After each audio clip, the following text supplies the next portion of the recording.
Shalom, shalom chez vous. Nous donnons gloire au Seigneur qui nous fait toujours grâce de vivre. De là où vous me recevez, je crois que ça va. Et j'ai cette foi parce que peu importe ce qui arrive, peu importe ce qui se passe, le Seigneur est fidèle. Précédemment, nous avions compris qu'il nous faut pardonner aux autres leurs offenses. Par la grâce de Dieu, aujourd'hui, nous verrons comment donc se faire pardonner, ou nous comprendrons qu'il nous faut apprendre à demander pardon. Il est vrai que d'un côté, nous devons apprendre à pardonner aux autres leurs offenses. Mais de l'autre côté, nous devons aussi apprendre à demander pardon aux autres pour le tort que l'on leur a causé. Et se faire pardonner, c'est reconnaître son tort et chercher la réconciliation avec l'autre.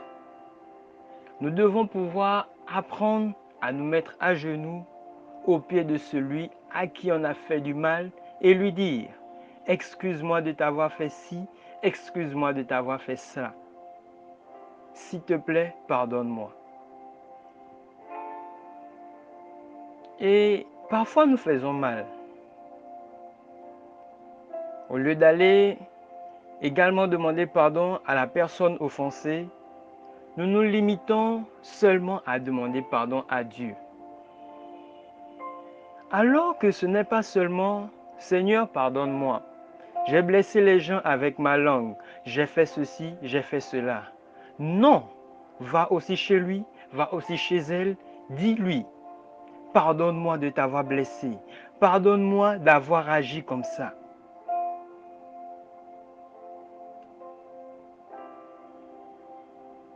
Nous devons comprendre que Dieu est avec nous dans notre démarche de réconciliation.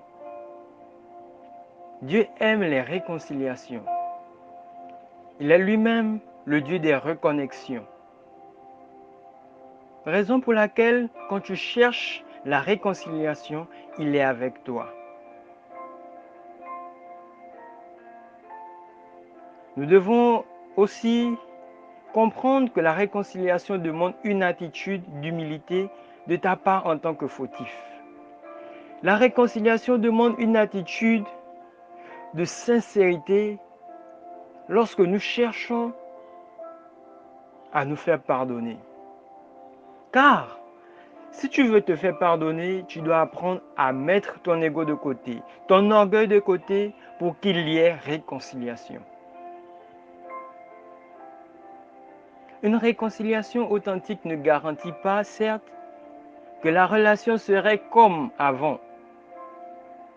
Mais il faut que nous puissions prendre le risque.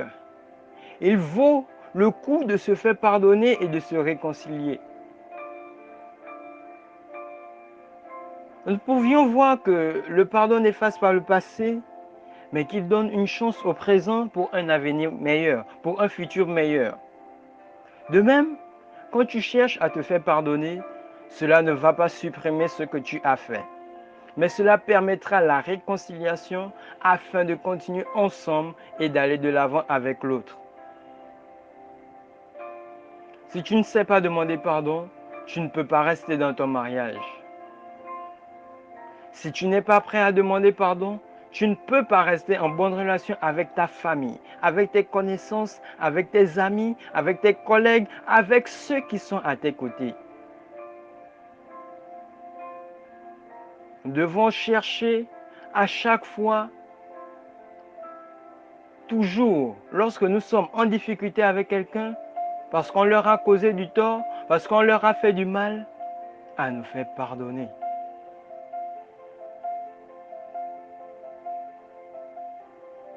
Pour conclure, je veux te dire ceci. C'est quand Jacob a décidé de laisser la tromperie, le mensonge, la supercherie, l'orgueil, que sa relation s'est rétablie avec Ésaü. Ça n'a pas été facile pour lui de reconnaître qu'il a mal agi, mais il a fini par le faire. Je ne sais pas à qui Dieu s'adresse en ce moment, au moment où résonne l'écho de ma voix.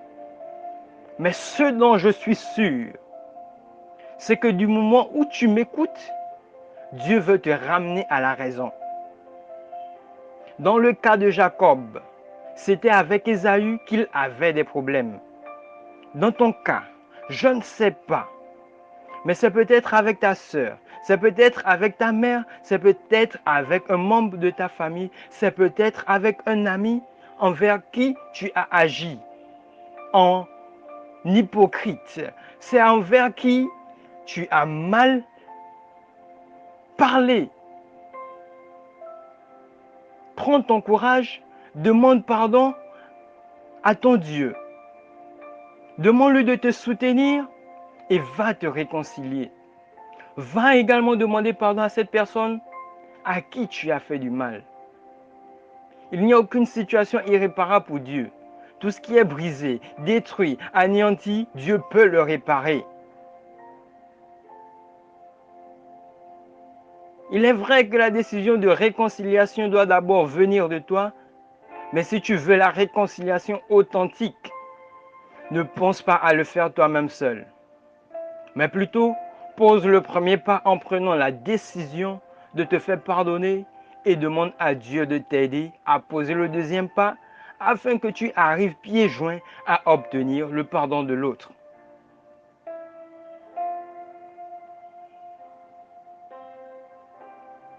Ma prière pour toi est que Dieu te visite, qu'il parle à ton cœur et qu'il t'aide à retourner vers ceux que tu as blessés, humiliés, déçus par ta façon d'agir, par ton attitude, par ton comportement, par tes paroles.